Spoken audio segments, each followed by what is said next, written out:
Hello বন্ধুরা, আমার সালাম নিন। আসসালামু আলাইকুম। আশা করি আপনারা সবাই ভালো আছেন ইনশাল্লাহ, এবং আমার প্রত্যাশাও তাই। সেই সাথে আমার প্রীতি ও শুভেচ্ছা নিন।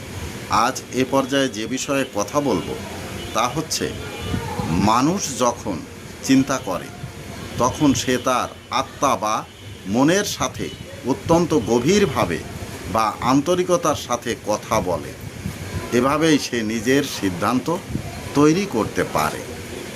মনে রাখবেন, চিন্তা করার অর্থ হলো আত্মার সাথে কথা বলা।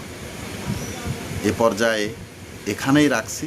ততক্ষণ পর্যন্ত আপনারা সবাই ভালো থাকুন, সুস্থ থাকুন এবং নিরাপদে থাকুন।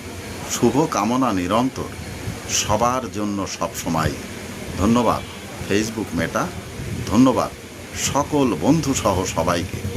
আবার দেখা হবে অন্য কোনো ভিডিওতে। আল্লাহ হাফেজ।